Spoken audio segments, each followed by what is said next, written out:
Meus irmãos, graça e paz. Eu quero convidar você a abrir sua Bíblia lá em Lucas capítulo 15. Lucas capítulo 15, versículos 8 a 10. Nós vamos retomar a série de Lucas capítulo 15. Agradecer aos irmãos as orações. Reverendo Marcos, que semana passada cobriu a nossa ausência.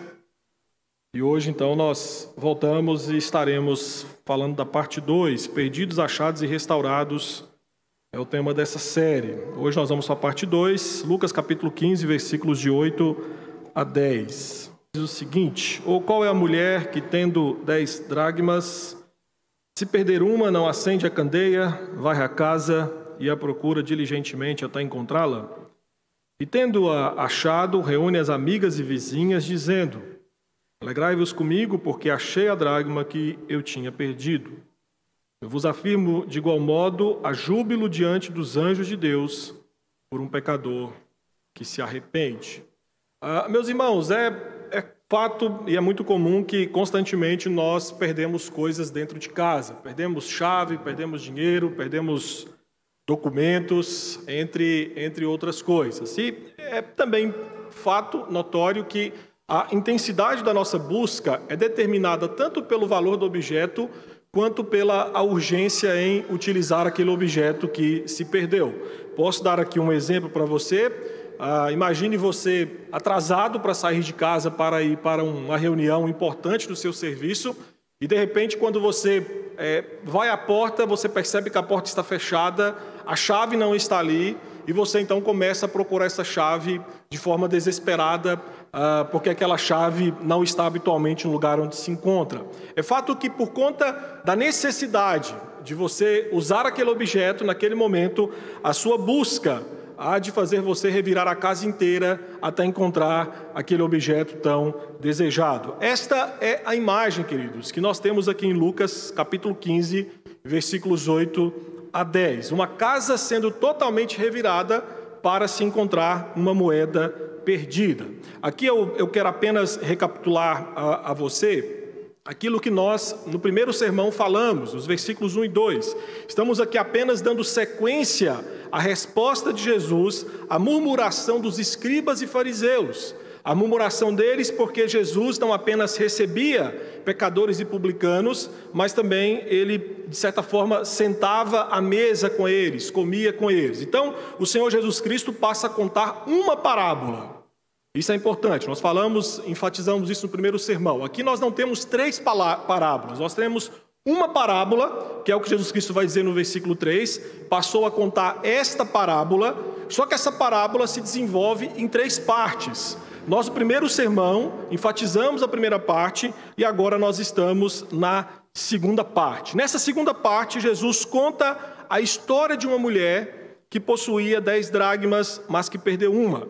Dracma era uma moeda de circulação grega, era uma moeda de baixíssimo valor. Hoje, aproximadamente, seria aí uns 17 centavos de real. Contudo, aquela mulher que provavelmente era pobre, porque esse era o tipo de dinheiro que quem tinha naquela época geralmente era de uma condição financeira inferior, essa mulher então sentiu a perda de sua moeda como se não tivesse mais nenhuma em seu poder. Então, esse sentimento levou, como Jesus Cristo aqui nos falou, essa mulher a revirar a casa até que ela pudesse encontrar. O que é fascinante em Jesus, quando ele conta esta parábola em 3 partes, é que, de certa forma, Cristo começa a falar aqui de matemática.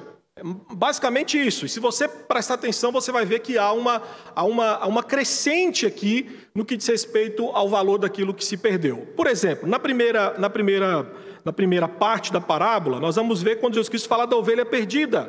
Representa 1% de perda, ou seja, uma ovelha em 100 que se desgarrou. Agora, nessa parte da passagem, essa porcentagem matemática aumenta.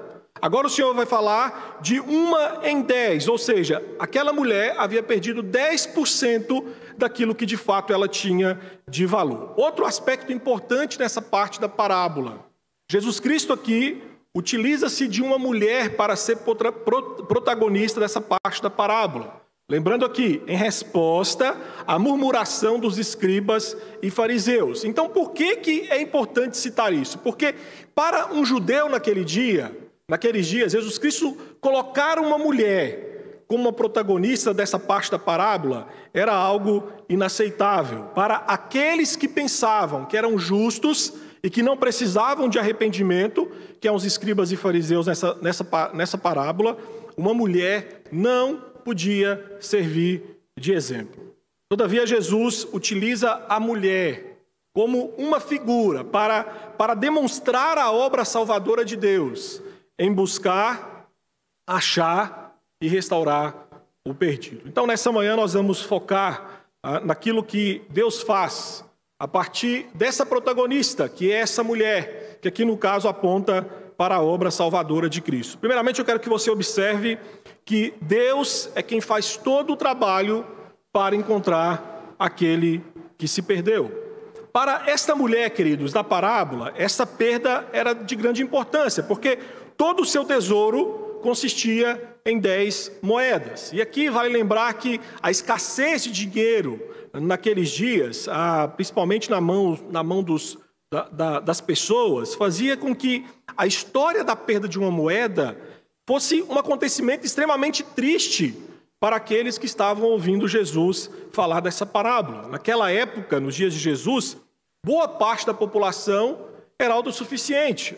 Eram eles que faziam sua própria roupa, eram eles que cultivavam a sua própria comida. Então, o dinheiro naqueles dias era um artigo extremamente raro. Por isso que uma moeda perdida nesse contexto adquire um valor maior do que em outros contextos. Porque, pense bem, uma coisa é você perder R$100 tendo R$50 mil na sua conta bancária. Outra, bem diferente, é você perder R$10 quando você não tem nada na sua conta bancária. Então, nesse contexto, a perda de uma única dracma, de uma única moeda, era um assunto extremamente sério para uma mulher em um contexto de pobreza. Então, isso explica por que essa mulher procurou essa única moeda com tanta determinação. Ou seja, esse sentimento de que ela havia perdido muita coisa impele essa mulher, então, como diz o texto, a acender a candeia, a varrer a casa e procurá-la até encontrar. Esta mulher, segundo os costumes daqueles dias, provavelmente morava em uma casa com uma porta baixa e sem janelas. O piso, naqueles dias das casas, era de terra calcada, coberta com canos e juncos secos. Então, pense bem, procurar uma moeda em uma casa sem iluminação, em uma casa com esse tipo de piso, era como procurar uma agulha em um palheiro. Então, logo, acender a candeia, varrer e procurar diligentemente são as ações mais do que necessárias para encontrar uma moeda perdida em uma casa nesses moldes. Então, a imagem aqui é que, quando nós pensamos nessa casa, daquele contexto, daqueles dias que os primeiros leitores de Jesus Cristo, os primeiros ouvintes dessa parábola entendiam bem, a imagem aqui, queridos, então, é de móveis revirados. A imagem aqui é como se a vassoura estivesse, de certa forma, dançando pela casa e o pó da casa subindo. Então, cada canto da casa foi revirado até que essa moeda fosse encontrada. Então, o que nós percebemos aqui é que a descrição de acender, varrer e procurar simplesmente esboça, queridos, o trabalho dessa mulher em procurar essa moeda perdida. Entretanto, aqui, quando Cristo está falando sobre pecadores, se na primeira passagem dessa parábola ele fala do pecador como uma ovelha que se perdeu, aqui, queridos, ele usa a moeda para descrever o pecador. A moeda, meu irmão, não tem vida.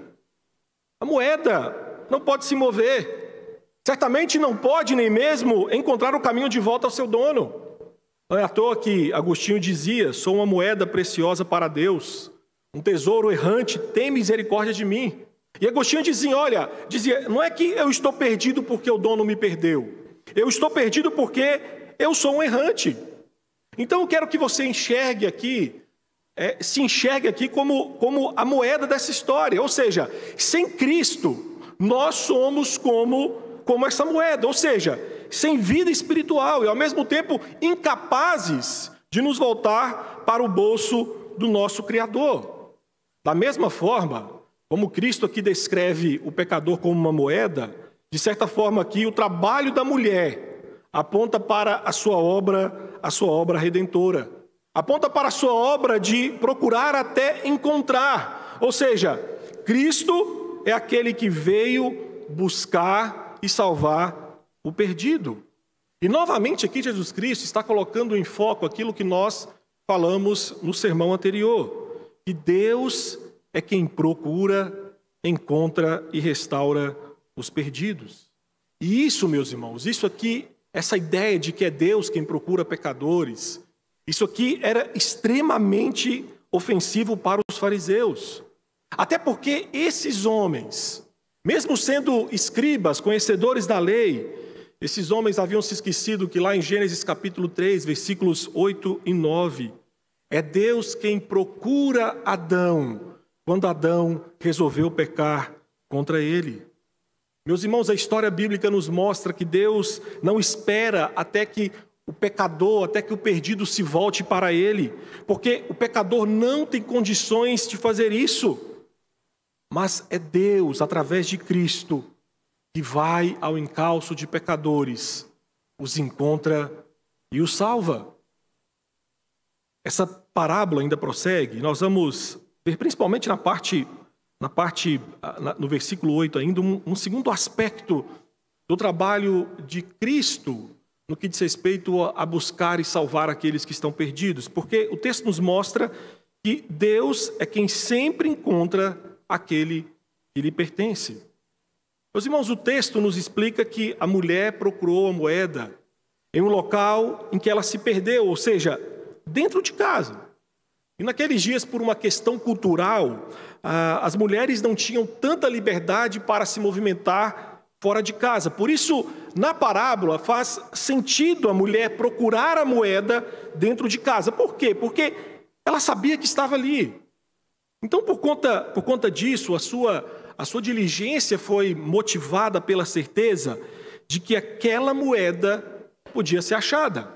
Bastava ela continuar revirando a casa até que, de forma normal e natural, essa moeda iria aparecer. E aqui há um contraponto com a primeira parte dessa parábola, que, diferentemente da ovelha perdida, o lugar onde a moeda se perde é mais limitado. Se na primeira parte da parábola era um local aberto, era um deserto, agora, queridos, os limites é dentro de casa. Então, a certeza de que a moeda perdida poderia ser achada é demonstrada aqui pelas ações e esforços da mulher em revirar a casa. Observe no versículo 8 que aqui Jesus Cristo cita o verbo perder.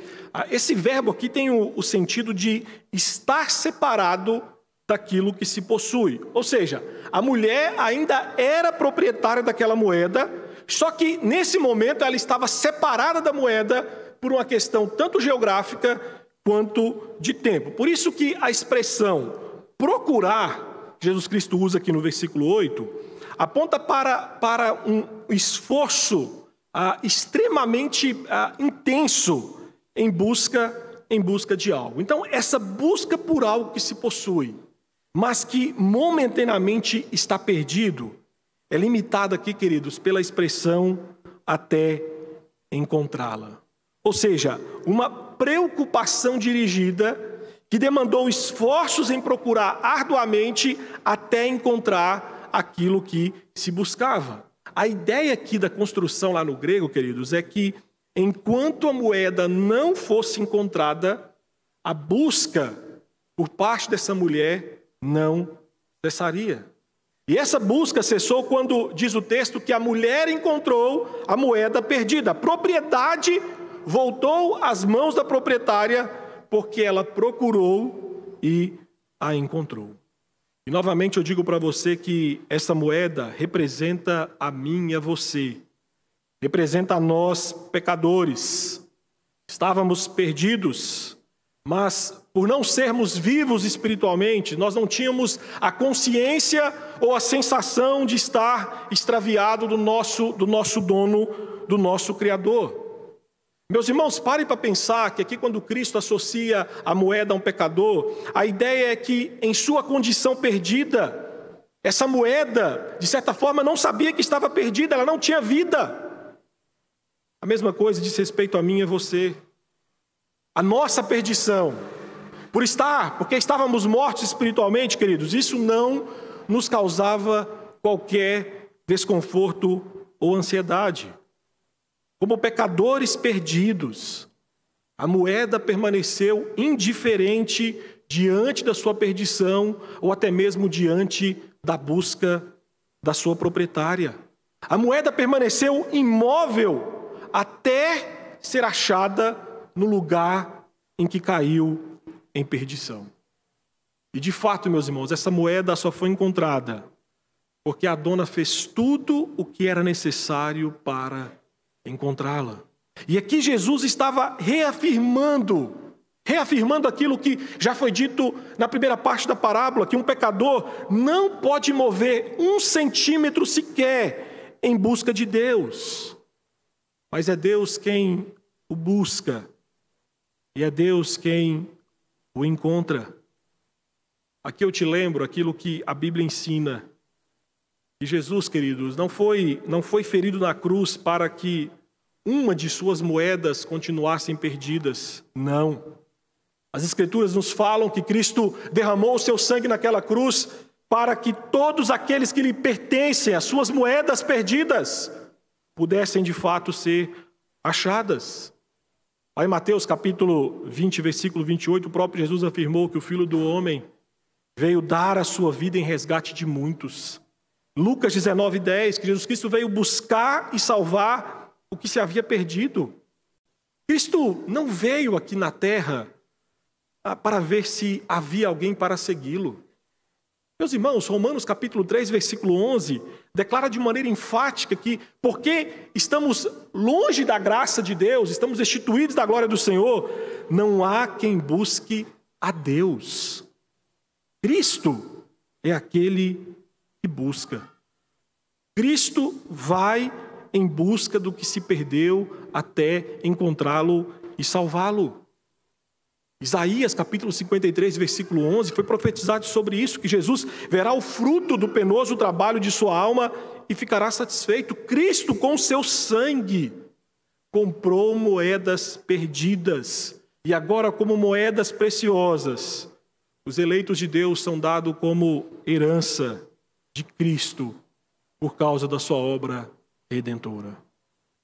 O texto ainda segue, e no versículo 9 e versículo 10, o Senhor então finaliza essa parte da parábola, nos falando que Ele é quem restaura aquele que é encontrado. Atente para o versículo 9. O versículo 9 demonstra a reação de alegria daquela mulher por ter achado a moeda perdida. A descoberta de Jesus leva à alegria que não só os parentes, mas as vizinhas são convidadas a compartilhar de sua felicidade. E aqui o pedido da mulher é que os vizinhos e as amigas se alegrassem com ela. E novamente aqui Jesus enfatiza a alegria de se achar algo que havia se perdido, bem como o júbilo envolvendo não só a comunidade local, mas ao mesmo tempo o mundo celestial. Dessa forma, ser encontrado aqui em Lucas 15 significa estar de volta ao lugar certo. Ser encontrado significa voltar a ter comunhão com Deus. Ser encontrado significa, até porque nós vamos falar isso na próxima parte da parábola, significa arrependimento. E uma vez que essa ação começa em Deus, Deus é quem nos acha. E depois que Ele nos acha, é que nós somos então tomados pelo senso de que outrora estávamos perdidos. Por isso não é de se estranhar que tanto o pastor quanto a mulher nessa parábola convidaram os amigos para compartilhar da sua alegria.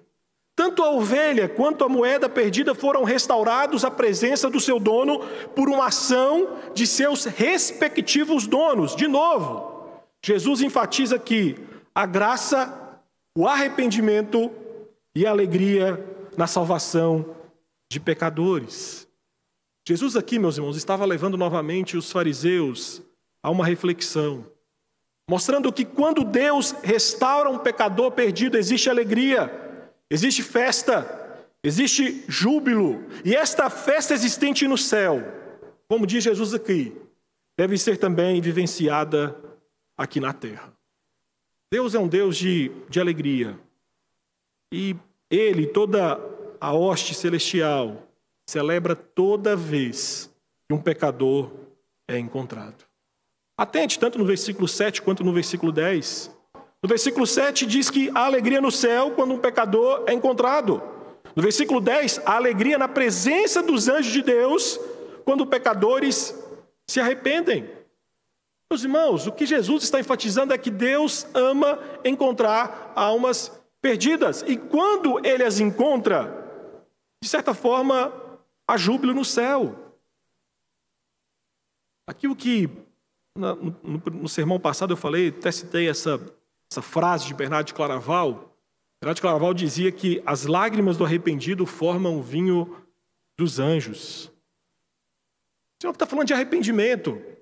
A alegria no céu quando há arrependimento por parte dos pecadores. O arrependimento é a consequência natural da alma que percebe que Deus veio buscá-la e restaurá-la. Quando admitimos que estamos perdidos, que somos imperfeitos, que somos pobres espiritualmente, quando percebemos que em seu amor Deus veio para nos resgatar, nos arrancando das brasas fumegantes do fogo do inferno, quando nós percebemos isso, meus irmãos, não tem como não nos arrependermos dos nossos pecados. Quando percebemos que Deus, em seu maravilhoso amor, vem nos buscar para nos reconciliar com Ele, para nos salvar dos nossos pecados, então nós, queridos, nós vamos querer viver por Ele e para Ele. Mas essa comunhão, como o Senhor descreve nessa parábola como um todo, só é possível através do arrependimento. Arrependimento, no Antigo Testamento, é a ideia de se voltar. Já no Novo Testamento, essa ideia de se voltar ela é ampliada. A ideia de arrependimento no Novo Testamento é a ideia de ter uma mente e um coração transformados. Então, arrependimento, no contexto dessa parábola, nessas três partes, é ter uma mente e um coração transformado em relação ao pecado. E, ao mesmo tempo, uma volta ao Salvador, confiando nele como Senhor de sua vida. Arrependimento é quando nós abandonamos nossos pecados e nos voltamos para Cristo. E Ele nos recebe como Senhor e Salvador das nossas vidas. Mas, meus irmãos, é somente quando contemplamos a santidade e a pureza de Cristo é que temos a noção da gravidade da imundícia de uma vida perdida. É somente quando contemplamos Cristo é que somos levados a nos arrepender dos nossos pecados. Entretanto, o que é reconfortante nesse texto é que Jesus nos mostra que a sua busca e o encontro restaurador que muda o nosso coração, nos inclina ao arrependimento e volta para Deus, não começa em nós, moedas perdidas, mas começa nele. Começa nele. E eu quero partir para algumas aplicações desse texto para nós. A primeira delas é que, longe de Cristo, você precisa saber que longe de Cristo, nós somos como essa moeda, sem vida e perdida. Meu querido, nessa parte da parábola, a moeda perdida, como eu disse, é uma descrição de um pecador longe de Deus. O homem sem Cristo, o que você tem que entender é que as descrições bíblicas do homem sem Cristo não são descrições bonitas. Não são. Aqui Cristo nos compara longe dele, longe da comunhão com o Criador, longe da comunhão com o seu dono, como uma moeda sem vida, uma moeda perdida, que deixa de ter o seu valor de uso monetário. E o triste nessa comparação aqui, queridos, é que como uma moeda, nós levamos a imagem do Criador impressa, e aqui a comparação de moeda, tanto no seu anverso quanto no seu reverso. O anverso é a parte principal da moeda que traz a imagem do soberano da nação. No reverso da moeda, o que você tem é o valor monetário. Nós podemos dizer que o homem, como criação de Deus, leva em seu anverso e reverso a imagem de Deus. Todavia, em pecado, o homem se volta contra aquele que o cunhou. Como uma moeda perdida, mesmo estampando a imagem do seu cunhador, Deus. O homem em pecado, ele vive jogado no pó, tornando quase irreconhecível a sua imagem e o seu valor. Em pecado, perdidos, nós somos como que moedas dizendo ao cunhador qual uso nós queremos dar de nós mesmos. Como uma moeda errante. A pergunta que temos que fazer é se nós temos condições de fazer alguma transação sem o cunhador. Nós podemos fazer alguma coisa sem o cunhador determinar o uso ou o valor da moeda? Obviamente que não. Sem Cristo, esta é a condição de todos os homens, mortos em seus delitos e pecados, perdidos nos escombros de um mundo de sombras tenebrosas e sem janelas que refletem a luz celestial. Sem Cristo, deterioramos a nossa existência, perdemos o sentido de sermos criados e caminhamos para a oxidação do nosso coração. Meu querido, você sem Cristo, você é tão miserável quanto essa moeda descrita por Cristo. Essa moeda somos nós, outrora longe dos braços do nosso Salvador, Jesus Cristo. Mas uma outra verdade que você precisa saber desse texto é que Deus se alegra em ver pecadores arrependidos. Nesta parábola, Jesus Cristo evidencia a necessidade do arrependimento. Só que, ao mesmo tempo, o que você vai ver é que se existe uma nota triste nessa parábola, nas três partes, que é algo valioso que se perdeu, existe também um tom de alegria. E o tom de alegria é a alegria de Deus em salvar pecadores arrependidos. Na realidade, o que vemos nessa parábola é que para Jesus a questão mais importante, o que pode dizer se você vai ou não entrar no reino de Deus, é a fé em Cristo. E, obviamente, o arrependimento dos seus pecados. Então, logo, a parábola mostra que nenhum pecador é tão mau que, ao se arrepender, não leve o céu ao deleite e à celebração. Meus irmãos, existe júbilo e deleite na presença do Senhor quando pecadores reconhecem seus pecados e se voltam para Deus. É verdade que nós nem sempre conseguimos explicar a mecânica do novo nascimento, mas ele é real, principalmente quando nós vemos os resultados de um coração arrependido. Meu querido irmão, Deus é quem muda a nossa vida. E quando muda a nossa vida, Ele molda uma nova direção. Deus é aquele que resgata moedas sujas e perdidas e as coloca entre o seu povo. Então, dessa forma, o arrependimento promove, como diz aqui o texto, de certa forma, fazendo analogia, promove o rompimento com a velha vida, leva ao clamor por graça, opera a nova vida, conduz ao serviço do Senhor. Quando reconhecemos nossos pecados diante de Deus, sua graça produz um anseio de viver de um modo que o glorifique. A tristeza e o pesar do coração, reconhecendo e confessando os nossos pecados diante de Deus, de um Deus santo, soa como música na corte celestial. E nessa manhã eu pergunto para você, você se enxerga como um pecador miserável? Você enxerga que a sua vida é tão seca, tão fria, tão morta, como a moeda perdida? Se sim, arrependa-se dos seus pecados. Confessa-os diante de Deus. Volte-se para Cristo e confie nele, entregando a sua vida a Ele. A grande verdade, queridos, é que hoje, você que está aqui nessa manhã, que ainda não conhece a Cristo, não se rendeu aos pés de Cristo, hoje você pode ser motivo de alegria no céu ao se arrepender dos seus pecados. Michael Penton afirmou que a Bíblia ensina que nunca existirá um dia antes da morte que o arrependimento esteja além do nosso alcance. E ele cita que mesmo o ladrão na cruz encontrou humilde arrependimento em suas palavras a Jesus: lembra-te de mim quando entrares no paraíso.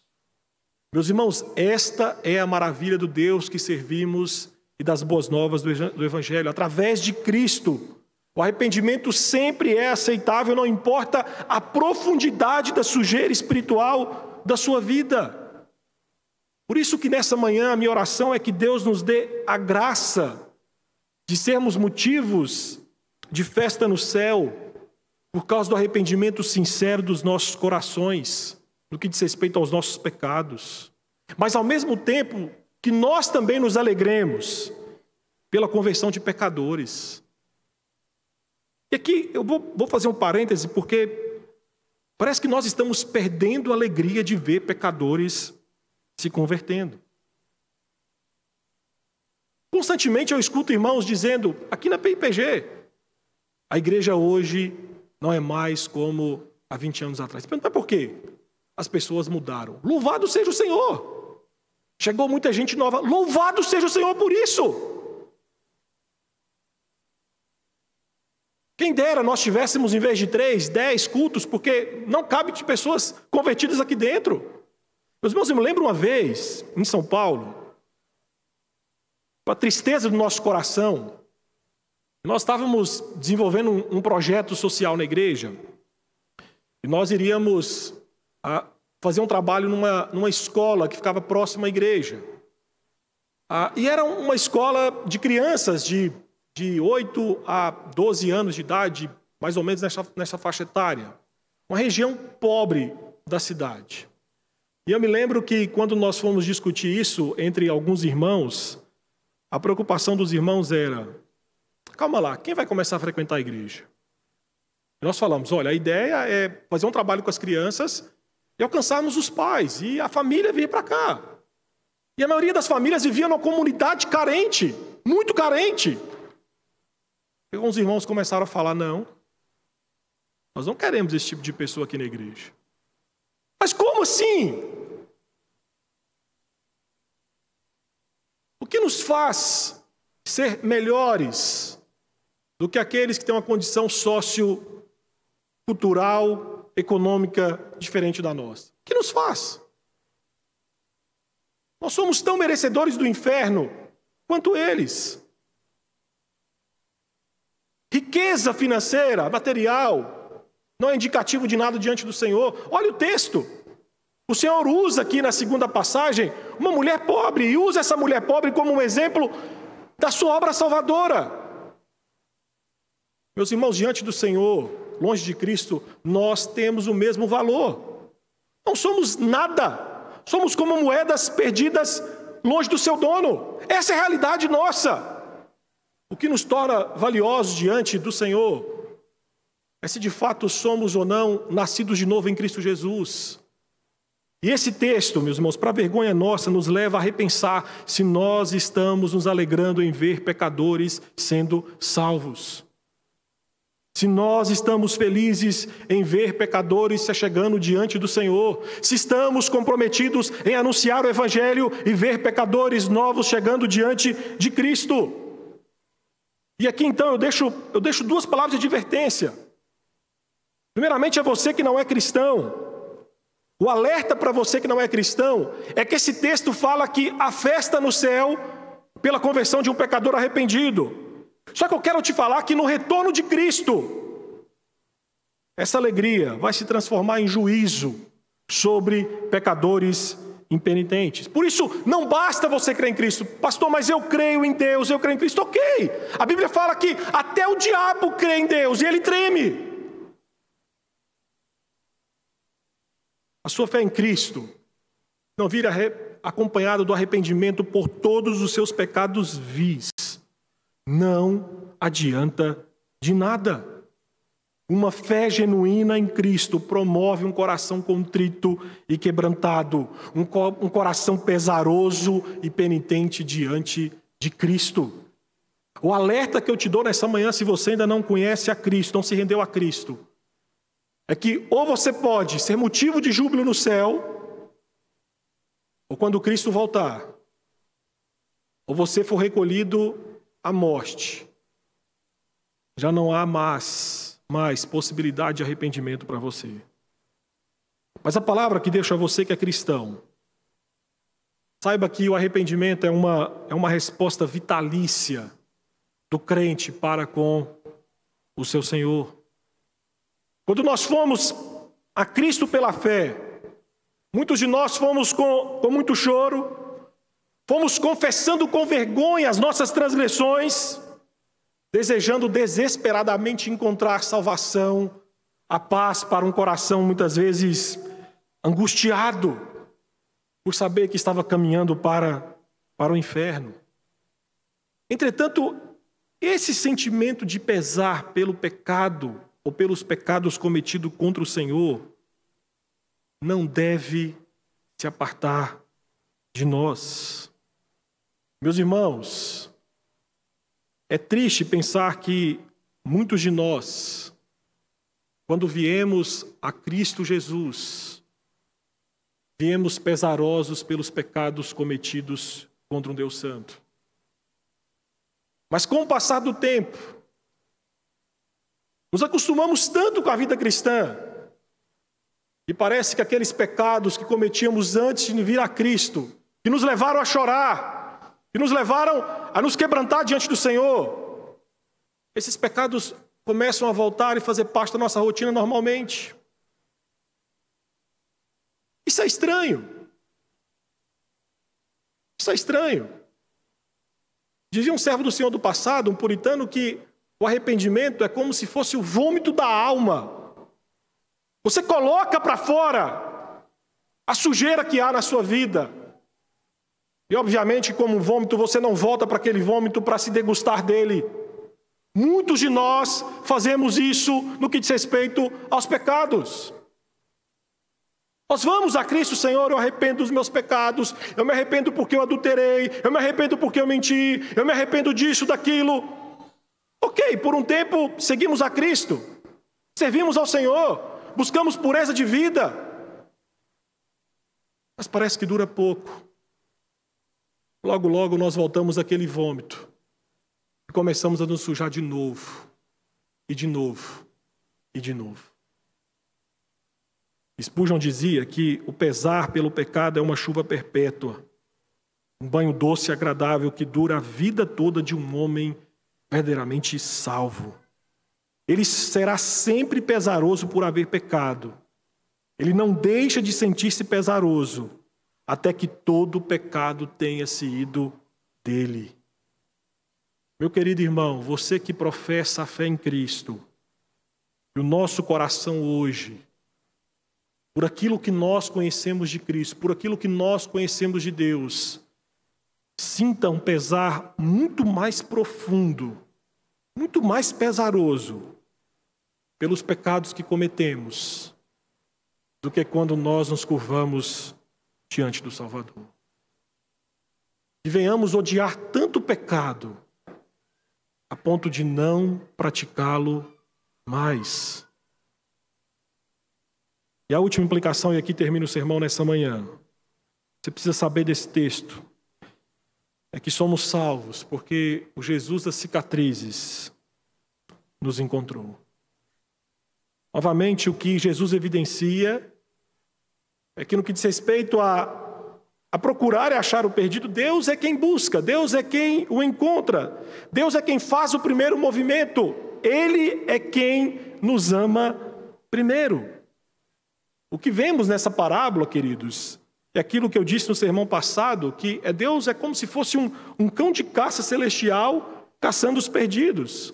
Carson disse que Deus é o tipo de Deus que nos busca, e por isso nós terminamos em Cristo. Ele é o único que nos dá significado quando somos restaurados ao Deus vivo. Então o que você tem que entender quando nós lemos Lucas capítulo 15, é que você não acordou um dia e pensou assim, bem, acho que hoje eu vou ser cristão. Você não pesou, você não disse, olha, eu acho que eu vou olhar as evidências, pensando bem, eu acho que o cristianismo, seguir Jesus, eu acho que é uma boa escolha. Não. Jesus está falando é que se vamos a Cristo, é porque primeiro Ele veio a nós. Ele fez o primeiro movimento, Ele põe a sua afeição sobre nós. Ele estende o seu amor, primeiramente, sobre nós. E aqui eu me lembro de Confissões, quando Agostinho orou dizendo, mas tu me chamaste, clamaste por mim e teu grito rompeu a minha surdez. Brilhaste, resplandeceste sobre mim e afugentaste a minha cegueira. Exalaste teu perfume e respirei. Agora suspiro por ti, anseio por ti. Entenda que uma moeda perdida não pode fazer nada para ser achada. Ela não se move, ela não faz barulho. Assim somos nós diante do Senhor. O pouco valor, queridos, da moeda nessa parte da parábola demonstra não o pouco valor do ser humano, não é isso, mas aqui o seu valor insignificante no que diz respeito à sua salvação. A imobilidade dessa moeda ressalta, sem dúvida, a exclusiva ação salvadora e, ao mesmo tempo, a inabilidade do homem de salvar-se a si mesmo. Contudo, esse projeto de Deus em nos redimir, aponta para um Deus que se encarnou e morreu. Por não salvar a si mesmo, Jesus nos salva. Meus irmãos, Jesus não foi vítima do destino, mas tinha um propósito de ir à cruz. Jesus não veio para pessoas neutras, mas para um povo que já estava condenado. Ele não veio para pessoas iguais, diferentes dessa moeda, não. Ele veio para pessoas iguais a essa moeda, pessoas perdidas e sujas. Entretanto, para comprar moedas perdidas e sem valor moral algum, Jesus pagou com preço de sangue. Ele é aquele que desceu aos escombros sujos e em trevas da nossa existência, revirando e levando sobre si toda a sujeira em que nos encontrávamos para nos salvar. Nós cantamos nessa manhã quebrantado, apontando para a obra de Cristo. Ele foi ferido, ele foi moído em uma cruz quando nos buscava. Sua busca e compra por nós foi conduzida e o conduziu até a cruz. Cristo, em sua jornada redentora, transforma o seu insulto em nosso remédio, os seus sofrimentos em nossa cura, as suas feridas em nosso bálsamo. Cristo é aquele que foi ferido, moído na cruz, para a remissão dos nossos pecados. Cristo é aquele que foi crucificado para que os seus eleitos perdidos fossem achados, encontrados, e Ele o fez comprando com seu sangue precioso vertido naquela cruz. E aqui, preparando esse sermão, eu me lembrei de um poema escrito por Eduardo Chilito, durante a Primeira Guerra Mundial. Nesse sermão, que tem como título Jesus das Cicatrizes, esse escritor fala que Jesus, para redimir pecadores, se humilha, decidindo-se pela dor e sofrimento para novamente levar os homens a ter comunhão com o Criador. E uma parte do poema ele diz o seguinte: se nunca buscamos, te buscamos então. Precisamos dos espinhos de tua fronte na nossa visão, Precisamos de Ti, ó Jesus das cicatrizes. Os outros deuses eram fortes, mas Tu eras fraco. Eles cavalgaram, mas Tu cambaleaste até o trono. Nossas feridas só podem ser consoladas pelas feridas de Deus. E além de Ti, ó Senhor, nenhum Deus tem cicatrizes. Por suas cicatrizes, por suas feridas, fomos sarados. Por suas feridas, deixamos de ter uma vida perdida, morta, indiferente para com Deus e fomos salvos. Fomos salvos porque Jesus, ao se encarnar, foi ferido naquela cruz, para que eu e você, outrora como essa moeda perdida, fôssemos encontrados, achados e restaurados. Louvado seja o nome do Senhor por isso. Curva sua cabeça por alguns instantes. Oremos. Você que é salvo no Senhor Jesus Cristo, ore agradecido, porque como uma moeda perdida você foi achada. E se você que está aqui nessa manhã ainda se encontra vivenciando e seguindo a sua vida como uma moeda perdida, Cristo é aquele que está à sua procura. E Ele há de encontrá-lo. E quando Ele te encontrar, você vai experimentar a maior das alegrias, que é ser salvo em Cristo Jesus.